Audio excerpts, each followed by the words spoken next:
ನಮಸ್ಕಾರ. 2024-25ನೇ ಸಾಲಿನ ಎಸ್ಎಸ್ಎಲ್ಸಿ ಸಂಕಲನಾತ್ಮಕ ಮೌಲ್ಯಮಾಪನ 1 ಪರೀಕ್ಷೆ ಅಥವಾ ಅರ್ಧವಾರ್ಷಿಕ ಪರೀಕ್ಷೆಯ ಸಮಾಜ ವಿಜ್ಞಾನ ವಿಷಯದ ಪ್ರಶ್ನೆ ಪತ್ರಿಕೆಯನ್ನು ಈ ವಿಡಿಯೋದಲ್ಲಿ ಉತ್ತರಿಸಿಕೊಂಡು ಬರೋಣ. ದಿನಾಂಕ 30-9-2024 ನಡೆದಿರುವಂತಹ ಪರೀಕ್ಷೆ ಬೆಳಗ್ಗೆ 10ರಿಂದ ಮಧ್ಯಾಹ್ನ 1:15 ನಡೆದಿರುವಂತಹ ಈ ಒಂದು ಪರೀಕ್ಷೆಯ ಉತ್ತರಗಳನ್ನು ನೋಡ್ಕೊಂಡು ಬರೋಣ. ಈ ಒಂದು ಪ್ರಶ್ನೆ ಪತ್ರಿಕೆ ಗರಿಷ್ಠ ಅಂಕಗಳಿರುವಂಥದ್ದು 80 ಅಂಕಗಳಾಗಿರುವಂಥದ್ದು. ಇಲ್ಲಿ ಪ್ರಶ್ನೆ ಪತ್ರಿಕೆಯಲ್ಲಿ ಕೆಲವೊಂದಿಷ್ಟು ಸಾಮಾನ್ಯ ಸೂಚನೆಗಳನ್ನು ಕೊಟ್ಟಿರುವಂತದ್ದಾಗಿದೆ. ಈ ಪ್ರಶ್ನೆ ಪತ್ರಿಕೆಯು ಒಟ್ಟು 38 ಪ್ರಶ್ನೆಗಳನ್ನ ಹೊಂದಿರುವಂತದ್ದಾಗಿದೆ. ಟೋಟಲ್ 38 ಕ್ವೆಶ್ಚನ್ ಇದ್ದಾವೆ. ಎರಡನೇ ಸೂಚನೆ, ಪ್ರಶ್ನೆಗಳಿಗೆ ಕೊಟ್ಟಿರುವ ಸೂಚನೆಗಳನ್ನು ಪಾಲಿಸಿ. ಎಲ್ಲೆಲ್ಲಿ ಸೂಚನೆಗಳನ್ನು ಕೊಟ್ಟಿದ್ದಾರೆ ಅದನ್ನು ಪಾಲಿಸಬೇಕಾಗಿರುವಂಥದ್ದು. ಮೂರನೇ ಸೂಚನೆ, ಬಲಭಾಗದಲ್ಲಿ ಕೊಟ್ಟಿರುವ ಅಂಕಿಗಳು ಪ್ರಶ್ನೆಗಳಿಗಿರುವ ಪೂರ್ಣಾಂಕಗಳನ್ನು ತೋರಿಸುತ್ತದೆ. ಈ ಭಾಗದಲ್ಲಿ ಕೊಟ್ಟಿರುವಂಥದ್ದು ಅಂಕಗಳು ಎಷ್ಟಿವೆ ಅಂತ ತೋರಿಸುವಂತದ್ದಾಗಿದೆ. ಇನ್ನು ನಾಲ್ಕನೇ ಸೂಚನೆ, ಈ ಪ್ರಶ್ನೆ ಪತ್ರಿಕೆಯನ್ನು ಓದಿಕೊಳ್ಳಲು 15 ನಿಮಿಷಗಳ ಕಾಲಾವಕಾಶವು ಸೇರಿದಂತೆ ಉತ್ತರಿಸಲು ನಿಗದಿಪಡಿಸಲಾದ ಸಮಯವನ್ನು ಪ್ರಶ್ನೆ ಪತ್ರಿಕೆ ಮೇಲ್ಭಾಗದಲ್ಲಿ ನೀಡಲಾಗಿದೆ. ಎಷ್ಟು ಟೈಮ್ ಅನ್ನೋದನ್ನ ಇಲ್ಲಿ ಕೊಟ್ಟಿರುವಂತಹ ಸಮಯವನ್ನ ನೀವು ಗಮನಿಸಬಹುದಾಗಿರುವಂತದ್ದಾಗಿದೆ. ಈ ರೀತಿಯಾಗಿ ಸೂಚನೆಗಳಿರುವಂತದ್ದಾಗಿದೆ. ಇನ್ನು ಇಲ್ಲಿ ಕೇಳಿರುವಂತಹ ಪ್ರಶ್ನೆಗಳನ್ನು ಗಮನಿಸಿದಾಗ ಮೊದಲ ವಿಭಾಗದಲ್ಲಿ ಈ ಪ್ರತಿಯೊಂದು ಪ್ರಶ್ನೆ ಅಥವಾ ಅಪೂರ್ಣ ಹೇಳಿಕೆಗೆ 4 ಆಯ್ಕೆಗಳನ್ನು ನೀಡಲಾಗಿದೆ. ಅವುಗಳಲ್ಲಿ ಸೂಕ್ತವಾದ ಒಂದು ಉತ್ತರವನ್ನು ಆರಿಸಿ ಅದರ ಕ್ರಮಾಕ್ಷರದೊಡನೆ ಪೂರ್ಣ ಉತ್ತರವನ್ನ ಬರೆಯಿರಿ ಅಂತ ಕೇಳಿರುವಂತದ್ದು. ಬಹು ಆಯ್ಕೆ ಪ್ರಶ್ನೆಗಳನ್ನು ಕೇಳಿರುವಂತದ್ದಾಗಿದೆ. ಸರಿಯಾಗಿರುವಂತಹ ಉತ್ತರವನ್ನು ಆರಿಸಿ ಅದರ ಕ್ರಮಾಕ್ಷರದೊಂದಿಗೆ ಉತ್ತರಿಸಬೇಕಾಗಿರುವಂತದ್ದು. 8 ಪ್ರಶ್ನೆ ಇವೆ. ಪ್ರತಿಯೊಂದಕ್ಕೂ 1 ಅಂಕದಂತೆ ಒಟ್ಟು 8 ಅಂಕಗಳು ಇಲ್ಲಿರುವಂತದ್ದಾಗಿದೆ. ಮೊದಲನೇ ಪ್ರಶ್ನೆ, ಭಾರತ ಮತ್ತು ಯುರೋಪಿನ ನಡುವೆ ಮರು ವ್ಯಾಪಾರ ಸಂಬಂಧವನ್ನು ಸ್ಥಾಪಿಸಿದ ಮೊದಲ ಯುರೋಪಿಯನ್ರು ಅಂತ ಹೇಳಿ ಕೇಳಿರುವಂಥದ್ದು. ಯಾರು ಅನ್ನೋದನ್ನ ಉತ್ತರಿಸಬೇಕಾಗಿರುವಂಥದ್ದು. ಎ ಫ್ರೆಂಚರಿದೆ, ಬಿ ಪೋರ್ಚುಗೀಸರಿದೆ, ಸಿ ಡಚ್ಚರಿದೆ, ಡಿ ಬ್ರಿಟಿಷರ್ ಇರುವಂತದ್ದು ಆಗಿದೆ. ಮರು ವ್ಯಾಪಾರ ಸ್ಥಾಪಿಸಿರುವಂತವರು ಯಾರು? ಸರಿಯಾಗಿರುವಂತಹ ಉತ್ತರ ಬಿ ಆಯ್ಕೆ, ಪೋರ್ಚುಗೀಸರು. ವಾಸ್ಕೋಡಿ ಗಾಮ ಭಾರತಕ್ಕೆ ಹೊಸ ಜಲಮಾರ್ಗವನ್ನು ಕಂಡುಹಿಡಿಯುವುದರ ಮೂಲಕ ಮರು ವ್ಯಾಪಾರವನ್ನ ಪ್ರಾರಂಭಿಸಿರುವಂತವರು ಮೊದಲು ಪೋರ್ಚುಗೀಸರಾಗಿರುವಂತದ್ದಾಗಿದೆ. ಉತ್ತರಿಸ್ತಾ ಇರುವಂತಹ ಸಂದರ್ಭದಲ್ಲಿ ಬಿ ಆಯ್ಕೆ ಪೋರ್ಚುಗೀಸರು ಅಂತೇಳಿ ಸರಿಯಾಗಿ ಉತ್ತರಿಸಿದಲ್ಲಿ ಪೂರ್ಣವಾಗಿರುವಂತಹ 1 ಅಂಕ ದೊರೆಯುವಂತದ್ದಾಗಿದೆ. ಇನ್ನು ಎರಡನೇ ಪ್ರಶ್ನೆ, ಆರ್ಯ ಸಮಾಜದ ಸ್ಥಾಪಕರು ಕೇಳಿರುವಂತದ್ದಾಗಿದೆ. ಇಲ್ಲಿ 4 ಆಯ್ಕೆಗಳಿರುವಂತದ್ದು. Rajaram Mohan Roy, B Swami Vivekananda, C Jyotiba Phule, D Dayanand Saraswati ಅಂತೇಳಿ ಇರುವಂತದ್ದಾಗಿದೆ. ಸರಿಯಾಗಿರುವಂತಹ ಉತ್ತರ ಇರುವಂತದ್ದು ಡಿ ಆಯ್ಕೆ, ದಯಾನಂದ್ ಸರಸ್ವತಿ ಆಗಿರುವಂತದ್ದಾಗಿದೆ. ಇನ್ನು ಮೂರನೇ ಪ್ರಶ್ನೆ, ಸಾರ್ವಜನಿಕ ಆಡಳಿತ ಪಿತಾಮಹ ಕೇಳಿರುವಂತದ್ದಾಗಿದೆ.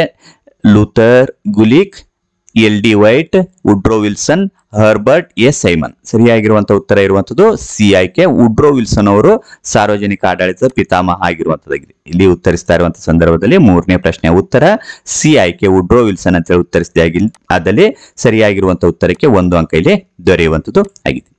ಇನ್ನು ನಾಲ್ಕನೇ ಪ್ರಶ್ನೆ, ಅಸ್ಪೃಶ್ಯತೆಯು ಹಿಂದೂ ಸಮಾಜಕ್ಕೆ ಅಂಟಿದ ಕಳಂಕ ಎಂದು ಹೇಳಿದವರು ಕೇಳಿರುವಂತದ್ದಾಗಿದೆ. A doctor B R Ambedkar, B Mahatma Gandhi, C Basaveshwara, D Swami Vivekananda. ಸರಿಯಾಗಿರುವಂತಹ ಉತ್ತರ ಇರುವಂತದ್ದು ಯಾರು ಕಮೆಂಟ್ ಮಾಡಿ ತಿಳಿಸಿ. ಸರಿಯಾಗಿರುವಂತಹ ಉತ್ತರ ನಾಲ್ಕನೇ ಪ್ರಶ್ನೆ ಉತ್ತರ ಬಿ ಆಯ್ಕೆ, ಮಹಾತ್ಮ ಗಾಂಧೀಜಿಯವರಾಗಿರುವಂತದ್ದು. ಇನ್ನು ಕೆಳಗಿನವುಗಳಲ್ಲಿ ಭಾರತ ಪ್ರಸಿದ್ಧ ಗಿರಿಧಾಮ ಕೇಳಿರುವಂತದ್ದಾಗಿದೆ. A Chakrata, B Nagathibba, C Dhavalagiri, D Pir Panjal ಇರುವಂತದ್ದು. ಸರಿಯಾಗಿರುವಂತಹ ಉತ್ತರ ಚಕ್ರಾತ ಆಗಿರುವಂತದ್ದು ಆಗಿದೆ. ಇನ್ನು ಆರನೇ ಪ್ರಶ್ನೆ, ತುಂಗಭದ್ರಾ ಅಣೆಕಟ್ಟು ಉಂಟು ಮಾಡುವ ಜಲಾಶಯ ಕೇಳಿರುವಂತದ್ದಾಗಿದೆ. A Pampasagar, B Ramapada Sagar, C Basavasagar, D Govind Sagar. ಇದರಲ್ಲಿ ಸರಿಯಾಗಿರುವಂತಹ ಉತ್ತರ ಇರುವಂತದ್ದು ಪಂಪಸಾಗರ. ಎ ಆಯ್ಕೆ ಪಂಪಸಾಗರ ಆಗಿರುವಂತದ್ದು ಆಗಿದೆ. ಇನ್ನು ಮುಂದಿನ ಪ್ರಶ್ನೆ, 7ನೇ ಪ್ರಶ್ನೆ, ನೀತಿ ಆಯೋಗ ನೇತೃತ್ವ ವಹಿಸುವವರು ಕೇಳಿರುವಂತದ್ದಾಗಿದೆ.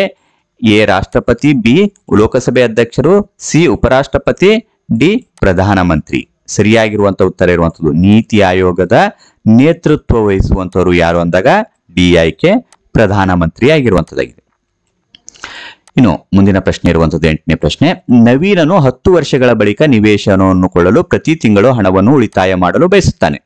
ಆತನು ತೆರೆಯಬೇಕಾದ ಸೂಕ್ತವಾದ ಬ್ಯಾಂಕ್ ಖಾತೆಯು ಯಾವ ಖಾತೆಯನ್ನು ಆತನು ತೆರೆಯಬೇಕು ಅಂತ ಕೇಳಿರುವಂತದ್ದು. ಅವನು ಪ್ರತಿ ತಿಂಗಳು ಹಣವನ್ನು ಉಳಿತಾಯ ಮಾಡುವಂತದ್ದಾಗಿದೆ. ಎ ಉಳಿತಾಯ ಖಾತೆ, ಬಿ ಚಾಲ್ತಿ ಖಾತೆ, ಸಿ ಆವರ್ತ ಠೇವಣಿ ಖಾತೆ, ಡಿ ನಿಶ್ಚಿತ ಠೇವಣಿ ಖಾತೆ. ಸರಿಯಾಗಿರುವಂತಹ ಉತ್ತರ ಬರುವಂತದ್ದು ಸಿ ಆಯ್ಕೆ, ಆವರ್ತ ಠೇವಣಿ ಖಾತೆ ಆಗಿರುವಂತದ್ದು. ಇನ್ನು ಎರಡನೇ ವಿಭಾಗದಲ್ಲಿ ಬಂದಾಗ ಈ ಪ್ರತಿಯೊಂದು ಪ್ರಶ್ನೆಗೂ ಒಂದೊಂದು ವಾಕ್ಯದಲ್ಲಿ ಉತ್ತರ ಬರೆಯಿರಿ ಅಂತ ಹೇಳಿ ಕೇಳಿರುವಂತದ್ದು. 8 ಪ್ರಶ್ನೆ ಇವೆ. ಪ್ರತಿಯೊಂದು ಸರಿ ಉತ್ತರಕ್ಕೂ 1 ಅಂಕದಂತೆ ಒಟ್ಟು 8 ಅಂಕಗಳು ಈ ವಿಭಾಗದಲ್ಲಿ ಇರುವಂತದ್ದಾಗಿದೆ. 9ನೇ ಪ್ರಶ್ನೆ, ವೆಲ್ಲೆಸ್ಲಿಯು ತನ್ನ ಹುದ್ದೆಗೆ ರಾಜೀನಾಮೆ ನೀಡಿ ಇಂಗ್ಲೆಂಡ್ಗೆ ಮರಳಲು ಕಾರಣವೇನು ಅಂತ ಹೇಳಿ ಕೇಳಿರುವಂತದ್ದು. ಈ ಪ್ರಶ್ನೆ ಬಹಳ ಇಂಪಾರ್ಟೆಂಟ್ ಆಗಿರುವಂತಹ ಪ್ರಶ್ನೆ ಸಹ ಆಗಿರುವಂತದ್ದು. ಹಿಂದಿನ ಒಂದು SSLC ಮುಖ್ಯ ಪರೀಕ್ಷೆಯಲ್ಲೂ ಸಹ ಈ ಪ್ರಶ್ನೆ ಕೇಳಿರುವಂತಹ ಪ್ರಶ್ನೆ ಆಗಿರುವಂತದ್ದಾಗಿದೆ. ಏಕೆ ಅಂದಾಗ ಅವನು ಯುದ್ಧ ಪ್ರಿಯ ನೀತಿಯಿಂದ ಕಂಪನಿಗೆ ಸಾಲದ ಹೊರೆ ಹೆಚ್ಚಾಯಿತು, ಆದ್ದರಿಂದ ಅವನು ಏನ್ ಮಾಡ್ತಾನೆ, ತನ್ನ ಹುದ್ದೆಗೆ ರಾಜೀನಾಮೆ ನೀಡಿ ವಾಪಸ್ ಇಂಗ್ಲೆಂಡಿಗೆ ಮರಳಿರುವಂತದ್ದಾಗಿದೆ. 10ನೇ ಪ್ರಶ್ನೆ, ಸರ್ ಸೈಯದ್ ಅಹಮದ್ ಖಾನ್ರು ಆಂಗ್ಲೋ ಓರಿಯೆಂಟಲ್ ಕಾಲೇಜನ್ನು ಏಕೆ ಸ್ಥಾಪಿಸಿದರು ಅಂತ ಹೇಳಿ ಕೇಳಿರುವಂತದ್ದಾಗಿದೆ. ಏಕೆ ಸ್ಥಾಪಿಸಿದರು ಅಂದಾಗ ಮುಸ್ಲಿಂ ಸಮುದಾಯಕ್ಕೆ ಆಧುನಿಕ ಶಿಕ್ಷಣ ನೀಡುವ ಉದ್ದೇಶದಿಂದ ಸ್ಥಾಪಿಸಿರುವಂತದ್ದು ಆಗಿದೆ. ಇನ್ನು 11ನೇ ಪ್ರಶ್ನೆ, ಕೇಂದ್ರ ಲೋಕಸೇವಾ ಆಯೋಗದ ಅಧ್ಯಕ್ಷರನ್ನು ಯಾರು ನೇಮಕ ಮಾಡುತ್ತಾರೆ ಅಂತ ಹೇಳಿ ಕೇಳಿರುವಂತದ್ದು. ಸರಿಯಾಗಿರುವಂತಹ ಉತ್ತರ ರಾಷ್ಟ್ರಪತಿಯವರು ನೇಮಕ ಮಾಡ್ತಾರೆ. ಇನ್ನು 12ನೇ ಪ್ರಶ್ನೆ, ಭಾರತ ಸಂವಿಧಾನದ 17ನೇ ವಿಧಿಯ ಮಹತ್ವವೇನು ಅಂತ ಹೇಳಿ ಕೇಳಿರುವಂತದ್ದು. ಈ 17ನೇ ವಿಧಿಗೆ ಸಂಬಂಧಿಸಿದಂತೆ ಬಹಳಷ್ಟು ಬಾರಿ ಪರೀಕ್ಷೆಯಲ್ಲಿ ಪ್ರಶ್ನೆ ರಿಪೀಟ್ ಆಗುವಂತದ್ದಾಗಿರ್ತದೆ. ಅಸ್ಪೃಶ್ಯತೆ ಆಚರಣೆ ನಿಷೇಧಿಸಿರುವಂತದ್ದು ಈ 17ನೇ ವಿಧಿ ಆಗಿರುವಂತದ್ದಾಗಿದೆ. ಇನ್ನು 13ನೇ ಪ್ರಶ್ನೆ, ಶ್ರಮ ವಿಭಜನೆ ಎಂದರೇನು ಅಂತ ಹೇಳಿ ಕೇಳಿರುವಂತದ್ದಾಗಿದೆ. ಒಂದು ಕೆಲಸವನ್ನು ಅವರವರ ಸಾಮರ್ಥ್ಯಕ್ಕೆ ಅನುಗುಣವಾಗಿ ಹಂಚಿಕೊಂಡು ಮಾಡುವುದನ್ನ ಶ್ರಮ ವಿಭಜನೆ ಅಂತ ಹೇಳಿ ಕರೆಯುವಂತದ್ದಾಗಿದೆ. ಇನ್ನು 14ನೇ ಪ್ರಶ್ನೆ, ಮಹಾ ಹಿಮಾಲಯವನ್ನು ಹಿಮಾದ್ರಿ ಎಂದು ಏಕೆ ಕರೆಯುತ್ತಾರೆ ಅಂತ ಹೇಳಿ ಕೇಳಿರುವಂತದ್ದಾಗಿದೆ. ಏಕೆ ಕರೆಯುತ್ತಾರೆ ಅಂದಾಗ ಸಂಪೂರ್ಣವಾಗಿ ಹಿಮದಿಂದ ಆವೃತವಾಗಿದೆ, ಆ ಕಾರಣಕ್ಕೋಸ್ಕರ ಇದನ್ನ ಈ ರೀತಿಯಾಗಿ ಏನಂತ ಕರೀತಾರೆ, ಹಿಮಾದ್ರಿ ಅಂತ ಹೇಳಿ ಕರೆಯುವಂತದ್ದಾಗಿದೆ. ಇನ್ನು 15ನೇ ಪ್ರಶ್ನೆ, ಸರ್ ಎಂ ವಿಶ್ವೇಶ್ವರಯ್ಯನವರನ್ನು ಭಾರತ ಆರ್ಥಿಕ ಯೋಜನೆ ಪಿತಾಮಹ ಎಂದು ಕರೆಯಲಾಗುತ್ತದೆ, ಏಕೆ, ಯಾವ ಕಾರಣಕ್ಕೋಸ್ಕರ ಪಿತಾಮಹ ಅಂತ ಹೇಳಿ ಕರೆಯುವಂಥದ್ದು ಅಂತ ಹೇಳಿ ಉತ್ತರಿಸಬೇಕಾಗಿರುವಂಥದ್ದು. ಭಾರತ ಆರ್ಥಿಕ ಅಭಿವೃದ್ಧಿ ಯೋಜನೆಗಳ ಅಗತ್ಯವನ್ನು ಒತ್ತಿ ಹೇಳಿದರು, ಆ ಕಾರಣಕ್ಕೋಸ್ಕರ ಇವರನ್ನ ಆರ್ಥಿಕ ಯೋಜನೆ ಪಿತಾಮಹ ಅಂತೇಳಿ ಕರೆಯುವಂತದ್ದಾಗಿದೆ. ಭಾರತದಲ್ಲಿ ಯಾವ ಬ್ಯಾಂಕನ್ನು ಬ್ಯಾಂಕುಗಳ ಬ್ಯಾಂಕು ಎಂದು ಕರೆಯುತ್ತಾರೆ? ಈ ಪ್ರಶ್ನೆ ಸಹ ಬಹಳ ಇಂಪಾರ್ಟೆಂಟ್ ಆಗಿರುವಂತಹ ಪ್ರಶ್ನೆ ಆಗಿರುವಂತದ್ದಾಗಿದೆ. ಪರೀಕ್ಷೆಯಲ್ಲಿ ರಿಪೀಟ್ ಆಗುವಂತಹ ಪ್ರಶ್ನೆ ಸಹ ಆಗಿರುವಂಥದ್ದು. ಬ್ಯಾಂಕುಗಳ ಬ್ಯಾಂಕು ಅಥವಾ ಬ್ಯಾಂಕುಗಳ ತಾಯಿ ಅಂತ ಹೇಳಿ ಕರೆಯುವಂಥದ್ದು ಭಾರತೀಯ ರಿಸರ್ವ್ ಬ್ಯಾಂಕ್ ಅಥವಾ RBIಗೆ ಕರೆಯುವಂಥದ್ದು ಆಗಿದೆ. ಇನ್ನು 3ನೇ ವಿಭಾಗದಲ್ಲಿ ಪ್ರತಿಯೊಂದು ಪ್ರಶ್ನೆಗೂ 2 ರಿಂದ 4 ವಾಕ್ಯಗಳಲ್ಲಿ ಅಥವಾ ಅಂಶಗಳಲ್ಲಿ ಉತ್ತರಿಸಿ ಅಂತ ಹೇಳಿ ಕೇಳಿರುವಂಥದ್ದು. 8 ಪ್ರಶ್ನೆ ಇವೆ. ಪ್ರತಿಯೊಂದು ಸರಿ ಉತ್ತರಕ್ಕೂ 2 ಅಂಕದಂತೆ ಒಟ್ಟು 16 ಅಂಕಗಳು ಈ ಒಂದು ವಿಭಾಗದಲ್ಲಿ ಇರುವಂತದ್ದಾಗಿದೆ. 17ನೇ ಪ್ರಶ್ನೆ ಇರುವಂತದ್ದು, ಸಾರ್ವಜನಿಕ ಆಡಳಿತವು ಜನರಿಗೆ ಜನನದಿಂದ ಮರಣದವರೆಗೆ ಅಗತ್ಯವಾದ ಸೇವೆಗಳನ್ನು ಒದಗಿಸುತ್ತದೆ, ಸ್ಪಷ್ಟೀಕರಿಸಿ ಅಂತ ಹೇಳಿ ಕೇಳಿರುವಂತದ್ದಾಗಿದೆ. ಈ ಒಂದು ಪ್ರಶ್ನೆಯ ಉತ್ತರವನ್ನು ಗಮನಿಸಿದಾಗ ಸರ್ಕಾರದ ಆಧಾರ ಸ್ತಂಭವಾಗಿದೆ, ಸಾರ್ವಜನಿಕ ಹಿತಾಸಕ್ತಿ ಕಾಪಾಡುತ್ತದೆ, ಕಾನೂನು ಮತ್ತು ನೀತಿಗಳ ಅನುಷ್ಠಾನ ಸಾಮಾಜಿಕ ಭದ್ರತೆಯನ್ನ ದೃಢಪಡಿಸುತ್ತದೆ. ಇನ್ನು ಇದಕ್ಕೆ ಅಥವಾ ಪ್ರಶ್ನೆ ಆಯ್ಕೆ ಸಹ ಇರುವಂತದ್ದು. ಯಾವುದು ಸುಲಭ ಅನಿಸ್ತದೆ ಅದನ್ನು ಉತ್ತರಿಸಬಹುದಾಗಿರುವಂಥದ್ದು. ಭ್ರಷ್ಟಾಚಾರವು ಅನೇಕ ಋಣಾತ್ಮಕ ಪರಿಣಾಮಗಳಿಗೆ ಕಾರಣವಾಗುತ್ತದೆ, ಸ್ಪಷ್ಟೀಕರಿಸಿ ಅಂತ ಹೇಳಿ ಕೇಳಿರುವಂತದ್ದಾಗಿದೆ. ಇದು ಕಾನೂನು ಬಾಹಿರವಾದುದು, ಸಮಾಜ ವಿರೋಧಿ ಮತ್ತು ಅನೈತಿಕವಾದುದು, ಉತ್ತಮ ಆಡಳಿತದ ಪರಮಶತ್ರುವಾಗಿದೆ, ಆಡಳಿತದಲ್ಲಿ ಪಾರದರ್ಶಕತೆ ಮತ್ತು ಉತ್ತರದಾಯಿತ್ವಕ್ಕೆ ಭಂಗ, ದೇಶದ ಸಾಮಾಜಿಕ ಆರ್ಥಿಕ ರಾಜಕೀಯ ವ್ಯವಸ್ಥೆಯನ್ನು ದುರ್ಬಲಗೊಳಿಸುತ್ತದೆ. ಇನ್ನು 18ನೇ ಪ್ರಶ್ನೆ ಇರುವಂತದ್ದು, ತಾರತಮ್ಯದಿಂದ ಉಂಟಾದ ಪೂರ್ವಾಗ್ರಹದ ಪರಿಣಾಮಗಳಾವುವು ಅಂತ ಹೇಳಿ ಕೇಳಿರುವಂತದ್ದಾಗಿದೆ. ಅಸಹನೆ, ತಿರಸ್ಕಾರ, ಅಗೌರವ, ದ್ವೇಷ, ಸಾಮಾಜಿಕ ಅಂತರ ಹೆಚ್ಚಾಗಿ ಸಂಘರ್ಷಕ್ಕೆ ಕಾರಣ, ಲಿಂಗತ್ವ, ಅಸಮಾನತೆ. ಇನ್ನು ಈ ಪ್ರಶ್ನೆಗೆ ಆಯ್ಕೆ ಇರುವಂಥದ್ದು ಅಥವಾ ನಿರುದ್ಯೋಗದ ಪರಿಣಾಮಗಳಾವುವು ಅಂತ ಹೇಳಿ ಕೇಳಿರುವಂತದ್ದಾಗಿದೆ. ನಿರುದ್ಯೋಗದ ಪರಿಣಾಮಗಳು ಬಡತನ, ಅನಾರೋಗ್ಯ, ಭ್ರಷ್ಟಾಚಾರ, ಕೌಟುಂಬಿಕ ವಿಘಟನೆ, ಮೋಸ, ವಂಚನೆ, ಕಳ್ಳತನಗಳು ಆಗಿರುವಂತದ್ದಾಗಿದೆ. ಇನ್ನು 19ನೇ ಪ್ರಶ್ನೆ, ಕಾನ್ಸ್ಟಾಂಟಿನೋಪಲ್ ನಗರದ ಪತನವು ಭಾರತಕ್ಕೆ ಹೊಸ ಜಲಮಾರ್ಗವನ್ನು ಕಂಡುಹಿಡಿಯಲು ಕಾರಣವಾಯಿತು ಹೇಗೆ ಅಂತ ಹೇಳಿ ಪ್ರಶ್ನೆ ಕೇಳಿರುವಂತದ್ದಾಗಿದೆ. ಸ್ವಲ್ಪ ಈ ಪ್ರಶ್ನೆಯನ್ನ ವಿಭಿನ್ನ ರೀತಿಯಲ್ಲಿ ಕೇಳಿರುವಂತದನ್ನು ನೀವು ಗಮನಿಸಬಹುದು. ನಾವು ಉತ್ತರವನ್ನು ಗಮನಿಸಿದಾಗ ಇದಕ್ಕೆ ಸಂಬಂಧಿಸಿದಂತೆ ಸೇಮ್ ಯಾವ ರೀತಿಯಾಗಿ ಉತ್ತರಿಸಬೇಕು ಅಂತ ಹೇಳಿ ನೋಡ್ಕೊಳ್ಬಹುದಾಗಿರುವಂಥದ್ದು. ಟರ್ಕರು ವಿಧಿಸಿರದ ತೆರಿಗೆ, ವರ್ತಕರಿಗೆ ಈ ಮಾರ್ಗದ ವ್ಯಾಪಾರ ಲಾಭದಾಯಕವಲ್ಲ, ಇಟಲಿಯ ಏಕಸ್ವಾಮ್ಯ ಮುರಿಯಲು, ವೈಜ್ಞಾನಿಕ ಸಲಕರಣೆಗಳಾದ ದಿಕ್ಸೂಚಿ, ಸಿಡಿಮದ್ದು, ಅಸ್ಟ್ರೋಲೋಬ್ ಶೋಧ. ಈ ರೀತಿಯಾಗಿ ಉತ್ತರಿಸಬಹುದಾಗಿರುವಂತದ್ದಾಗಿದೆ. ಕಾನ್ಸ್ಟಾಂಟಿನೋಪಲ್ ಪತನವು ಹೇಗೆ ಕಾರಣವಾಯಿತು ಅಂತ ಹೇಳಿದಾಗ ಈ ರೀತಿಯಾಗಿ ಉತ್ತರಿಸಬಹುದಾಗಿರುವಂಥದ್ದು. ಇನ್ನು 20ನೇ ಪ್ರಶ್ನೆ, ಹಿಂದುಳಿದ ಮತ್ತು ಶೋಷಣೆಗೊಳಗಾದ ಸಮುದಾಯಗಳ ಸಬಲೀಕರಣಕ್ಕಾಗಿ ಶ್ರೀ ನಾರಾಯಣ ಗುರು ಹೇಗೆ ಶ್ರಮಿಸಿದರು ಅಂತ ಹೇಳಿ ಕೇಳಿರುವಂತದ್ದಾಗಿದೆ. ಹೇಗೆ ಶ್ರಮಿಸಿದರು ಅಂದಾಗ ಹಿಂದುಳಿದ ಮತ್ತು ಶೋಷಣೆಗೆ ಒಳಗಾದ ಸಮುದಾಯಗಳ ಸಬಲೀಕರಣ, ಒಂದೇ ಜಾತಿ, ಒಂದೇ ಧರ್ಮ, ಒಬ್ಬನೇ ದೇವರಲ್ಲಿ ನಂಬಿಕೆ, ಶಿಕ್ಷಣಕ್ಕೆ ಪ್ರೋತ್ಸಾಹ, ಕೆಳ ಸಮುದಾಯದವರಿಗೆ ಪ್ರತ್ಯೇಕ ದೇವಾಲಯಗಳ ನಿರ್ಮಾಣ. 1924ರಲ್ಲಿ ವೈಕಂ ಸತ್ಯಾಗ್ರಹ ಮಾಡಿದರು. ಗಾಂಧೀಜಿ ಮತ್ತು ಪೆರಿಯಾರ್ ಭಾಗವಹಿಸಿದರು. ಇನ್ನು 21ನೇ ಪ್ರಶ್ನೆ, ಭಾರತದಲ್ಲಿ ಕಂಡುಬರುವ ವಾಯುಗುಣದ ಋತುಮಾನಗಳು ಯಾವುವು ಅಂತೇಳಿ ಈ ಪ್ರಶ್ನೆ ಕೇಳಿರುವಂತದ್ದಾಗಿದೆ. ಋತುಮಾನಗಳು ಯಾವುವು ಅಂತ ಹೇಳಿದಾಗ 4 ಬರುವಂತದ್ದಾಗಿದೆ. ಬೇಸಿಗೆ ಕಾಲ, ಮಳೆಗಾಲ, ಮಾನ್ಸೂನ್ ಮಾರುತಗಳ ನಿರ್ಗಮನ ಕಾಲ, ಚಳಿಗಾಲ ಆಗಿರುವಂತದ್ದು ಆಗಿದೆ. ಇನ್ನು 22ನೇ ಪ್ರಶ್ನೆ, ಕರ್ನಾಟಕದ ಪ್ರಮುಖ ಜಲವಿದ್ಯುತ್ ಶಕ್ತಿ ಯೋಜನೆಗಳನ್ನು ಹೆಸರಿಸಿ ಅಂತ ಹೇಳಿ ಕೇಳಿರುವಂತದ್ದು. ಯಾವ್ದಾವ್ದು ಪ್ರಮುಖವಾಗಿರುವಂತಹ ಜಲವಿದ್ಯುತ್ ಶಕ್ತಿ ಯೋಜನೆಗಳು ಅಂತ ಹೇಳಿದಾಗ ಶಿವನ ಸಮುದ್ರ, ತುಂಗಭದ್ರಾ, ಜೋಗ, ಭದ್ರಾ ಆಗಿರುವಂತದ್ದು ಆಗಿದೆ. ಇನ್ನು ಪಂಚವಾರ್ಷಿಕ ಯೋಜನೆಗಳ ಉದ್ದೇಶಗಳನ್ನು ತಿಳಿಸಿ ಅಂತ ಹೇಳಿ ಕೇಳಿರುವಂತದ್ದಾಗಿದೆ. ಪಂಚವಾರ್ಷಿಕ ಯೋಜನೆಯ ಉದ್ದೇಶಗಳಿರುವಂತದ್ದು ಉತ್ಪಾದನೆ ಹೆಚ್ಚಳ, ಉದ್ಯೋಗಾವಕಾಶಗಳನ್ನು ಹೆಚ್ಚಿಸುವುದು, ಆರ್ಥಿಕ ಅಸಮಾನತೆಯನ್ನು ಕಡಿಮೆ ಮಾಡುವುದು, ಆರ್ಥಿಕ ಸ್ಥಿರತೆ ಕಾಯ್ದುಕೊಳ್ಳುವುದು, ಅರ್ಥವ್ಯವಸ್ಥೆಯನ್ನು ಆಧುನೀಕರಣಗೊಳಿಸುವುದು ಆಗಿರುವಂತದ್ದಾಗಿದೆ.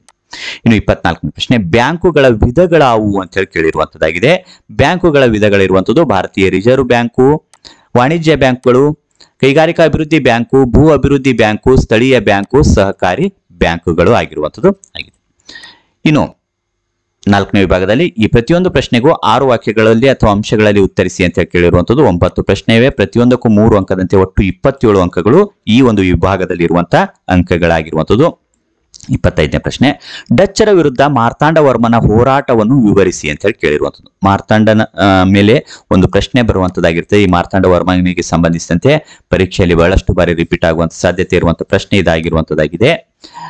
ಡಚ್ಚರಿಂದ ವೈನಾಡು ಸಂಸ್ಥಾನ ರಚಿಸಿದ, ತನ್ನ ರಾಜಧಾನಿಯನ್ನು ತಿರುವನಂತಪುರಕ್ಕೆ ಸ್ಥಳಾಂತರಿಸಿದನು, ತಿರುವಾಂಕೂರಿನ ಮೇಲೆ ದಾಳಿ ಮಾಡಿ ಡಚ್ಚರನ್ನು ಸೋಲಿಸಿದನು, ಡಚ್ಚರ ನೆಡುಮಂಗಡ ಮತ್ತು ಕೊಟ್ಟಾರ್ಕರ್ ವ್ಯಾಪಾರ ಕೇಂದ್ರಗಳ ವಶ, ಕರಿಮಣಿಸಿನ ಮೇಲೆ ಹಿಡಿತ ಸಾಧಿಸಿ ಡಚ್ಚರನ್ನು ಸೋಲಿಸಿದ, ಕೊಚ್ಚಿ ವಿಶ್ವದ ಪ್ರಮುಖ ಸಾಂಬಾರು ಪದಾರ್ಥಗಳ ಕೇಂದ್ರವನ್ನಾಗಿ ಮಾಡಿದನು.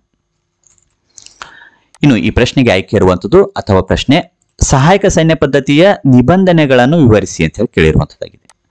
ನಿಬಂಧನೆಗಳಿರುವಂತದ್ದು ಬ್ರಿಟಿಷ್ ಸೈನ್ಯದ ತುಕಡಿಯನ್ನು ತನ್ನ ಆಸ್ಥಾನದಲ್ಲಿ ಇರಿಸಿಕೊಳ್ಳಬೇಕು, ಸೈನ್ಯದ ನಿರ್ವಹಣಾ ವೆಚ್ಚ ಭರಿಸಬೇಕು, ರಾಜನ ಆಸ್ಥಾನದಲ್ಲಿ ರೆಸಿಡೆಂಟ್ ನೇಮಕ, ಯಾವುದೇ ರಾಜ್ಯದೊಂದಿಗೆ ಯುದ್ಧ ಅಥವಾ ಸಂಧಾನ ಮಾಡಿಕೊಳ್ಳುವಂತಿಲ್ಲ, ಕಂಪನಿ ಆ ರಾಜ್ಯಕ್ಕೆ ಬಾಹ್ಯ ಮತ್ತು ಆಂತರಿಕ ರಕ್ಷಣೆ ನೀಡುವುದು, ಯಾವುದೇ ಯುರೋಪಿಯನ್ನರನ್ನು ನೇಮಿಸಿಕೊಳ್ಳುವಂತಿಲ್ಲ. ಇನ್ನು 26ನೇ ಪ್ರಶ್ನೆ, ಭಾರತದ ಪೂರ್ವ ಕರಾವಳಿ ಮತ್ತು ಪಶ್ಚಿಮ ಕರಾವಳಿಗಳ ವ್ಯತ್ಯಾಯಿಸಿ ಅಂತ ಹೇಳಿ ಕೇಳಿರುವಂಥದ್ದು. ಇವೆರಡರ ವ್ಯತ್ಯಾಸಕ್ಕೆ ಸಂಬಂಧಿಸಿದಂತೆ ಒಂದು ಪ್ರಶ್ನೆ ರಿಪೀಟ್ ಆಗಿನೂ ಸಹ ಕೇಳುವಂತಹ ಪ್ರಶ್ನೆ ಆಗಿರುವಂತದ್ದಾಗಿದೆ. ಬಹಳ ಪ್ರಮುಖವಾಗಿರುವಂತಹ ಪ್ರಶ್ನೆ ಇದಾಗಿರುವಂತದ್ದಾಗಿದೆ. ವ್ಯತ್ಯಾಸಗಳಿರುವಂಥದ್ದು ಪಶ್ಚಿಮ ಕರಾವಳಿಗೆ ಪಶ್ಚಿಮ ಘಟ್ಟ ಮತ್ತು ಅರಬ್ಬಿ ಸಮುದ್ರಗಳ ನಡುವೆ ಇದು ಕಚ್ನಿಂದ ಕನ್ಯಾಕುಮಾರಿವರೆಗೆ ವಿಸ್ತರಿಸಿದೆ, ಕಿರಿದಾಗಿದ್ದು ಕಡಿದಾದ ಇಳಿಜಾರು ಹೊಂದಿದೆ. ಪೂರ್ವ ಕರಾವಳಿ ಪೂರ್ವ ಘಟ್ಟಗಳು ಮತ್ತು ಬಂಗಾಳ ಕೊಲ್ಲಿಗಳ ನಡುವೆ ಸುವರ್ಣ ರೇಖಾ ನದಿಯಿಂದ ಕನ್ಯಾಕುಮಾರಿವರೆಗೆ ವಿಸ್ತರಿಸಿದೆ, ಪಶ್ಚಿಮ ಕರಾವಳಿಗಿಂತ ಅಗಲವಾಗಿದೆ. ಇನ್ನು ಕಪ್ಪು ಮಣ್ಣು ಮತ್ತು ಮರುಭೂಮಿ ಮಣ್ಣುಗಳನ್ನು ವ್ಯತ್ಯಯಿಸಿಯೇ ಅಂತ ಹೇಳಿ ಪ್ರಶ್ನೆ ಕೇಳಿರುವಂತದ್ದಾಗಿದೆ. ವ್ಯತ್ಯಯಿಸಿ ಅಂತ ಹೇಳಂದಾಗ ವ್ಯತ್ಯಾಸವನ್ನು ಬರೆಯಬೇಕಾಗಿರುವಂತದ್ದು ಕಪ್ಪು ಮಣ್ಣು ಅಗ್ನಿಶಿಲೆಗಳ ಶಿಥಿಲೀಕರಣದಿಂದ ಆಗಿದೆ, ರೇಗೂರ್ ಮಣ್ಣು ಎಂದು ಕರೆಯುತ್ತಾರೆ, ಜೇಡಿ ಮಣ್ಣಿನ ಕಣಗಳು ಹೆಚ್ಚು ತೇವಾಂಶವನ್ನು ಹಿಡಿದಿಟ್ಟುಕೊಳ್ಳುತ್ತದೆ, ಹತ್ತಿ ಬೆಳೆಗೆ ಸೂಕ್ತ. ಇನ್ನು ಮರುಭೂಮಿ ಮಣ್ಣು ಅತಿ ಕಡಿಮೆ ಮಳೆ ಮತ್ತು ಅಧಿಕ ಉಷ್ಣಾಂಶದ ಪ್ರದೇಶಗಳಲ್ಲಿ ಕಂಡುಬರುತ್ತದೆ, ಕೆಂಪು ಮತ್ತು ಕಂದು ಬಣ್ಣವನ್ನು ಹೊಂದಿದೆ, ಕಣಗಳ ನಡುವೆ ಅಧಿಕ ರಂಧ್ರತೆ, ಬೇಗ ಆರ್ದ್ರತೆ ಕಡಿಮೆಯಾಗುತ್ತದೆ.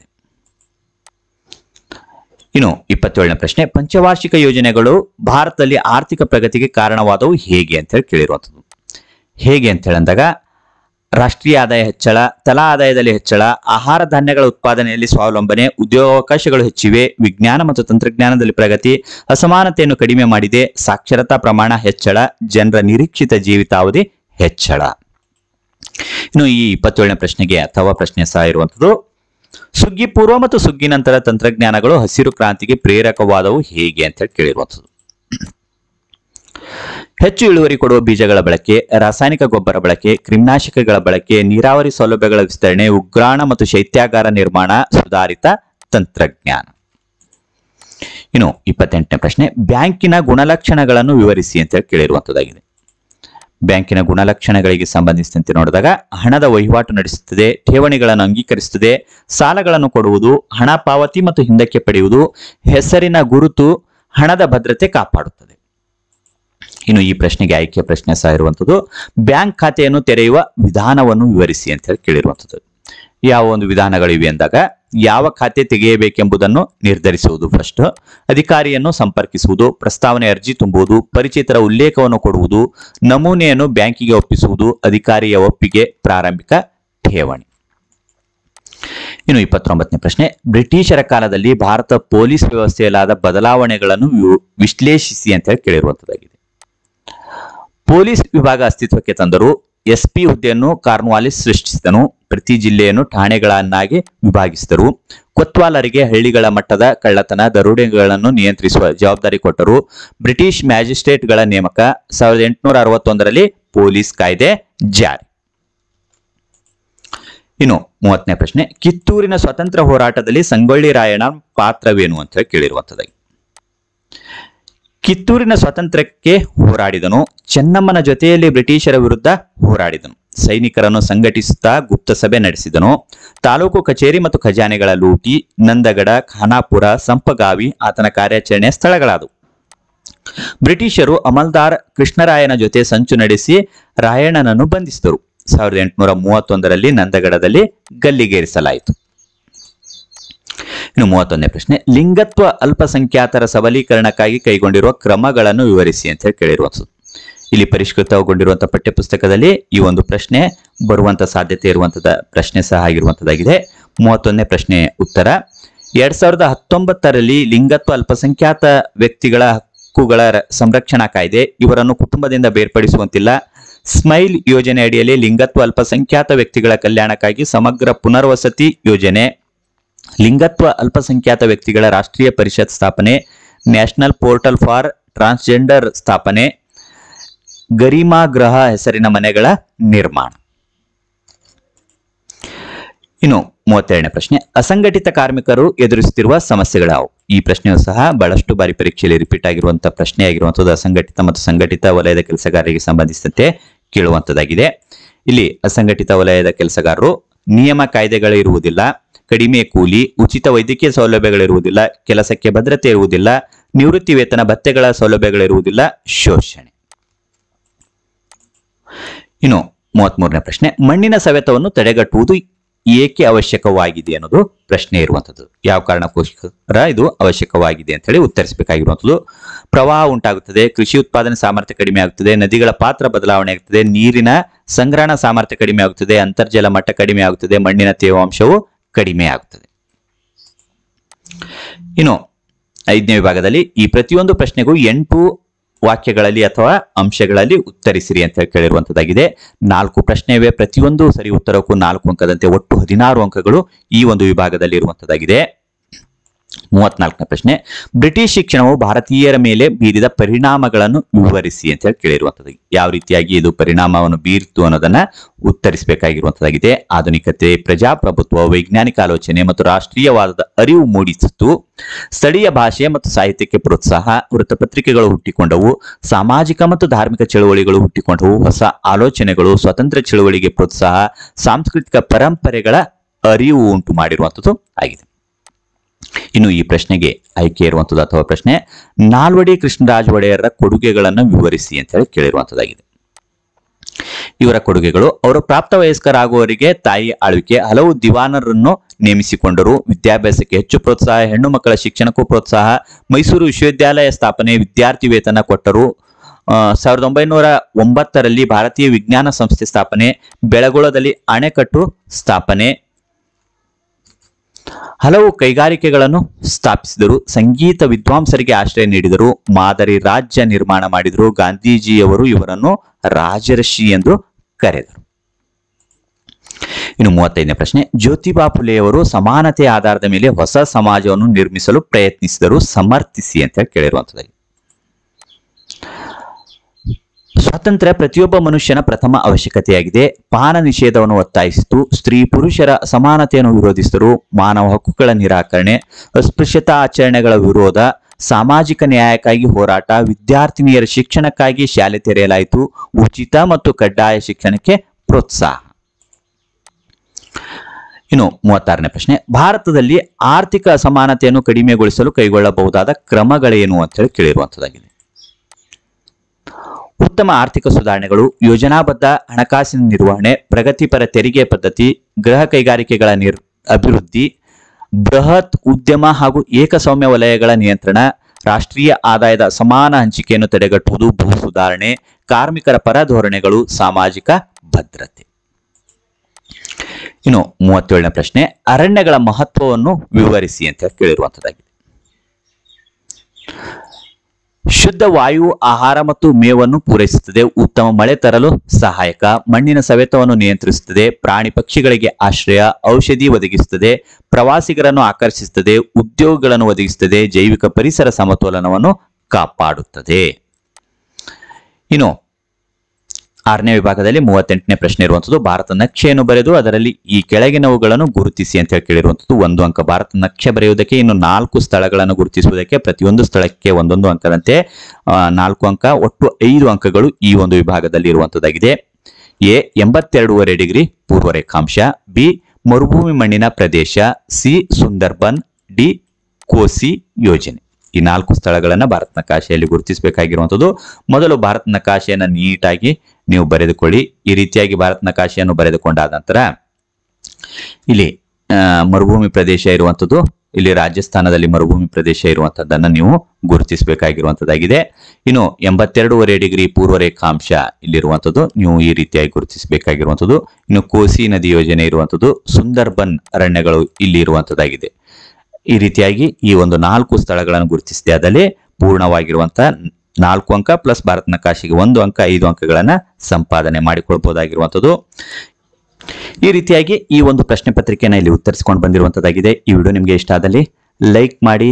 ಇತರ ಒಂದು ವಿಷಯಗಳಿಗೆ ಸಂಬಂಧಿಸಿರುವಂತಹ ಒಂದು ಪ್ರಶ್ನೆ ಪತ್ರಿಕೆಯ ಮಾದರಿ ಉತ್ತರಗಳು, ವಾರ್ಷಿಕ ಪರೀಕ್ಷೆಯ ಮಾದರಿ ಉತ್ತರಗಳ ವಿಡಿಯೋಗಳು ವೀಕ್ಷಿಸಬೇಕಂದ್ರೆ ಡಿಸ್ಕ್ರಿಪ್ಷನ್ ಬಾಕ್ಸ್ ನಲ್ಲಿ ಲಿಂಕ್ ಇರ್ತದೆ, ವೀಕ್ಷಣೆ ಮಾಡಿಕೊಂಡು ಪರೀಕ್ಷೆಗಾಗಿ ಸಿದ್ಧತೆ ಮಾಡಿಕೊಳ್ಳಬಹುದಾಗಿರುವಂತದ್ದಾಗಿದೆ. ಮತ್ತೆ ಮುಂದಿನ ಭಾಗದಲ್ಲಿ ಇನ್ನಷ್ಟು ಮಾಹಿತಿಗಳೊಂದಿಗೆ ಭೇಟಿಯಾಗೋಣ. ಧನ್ಯವಾದಗಳು.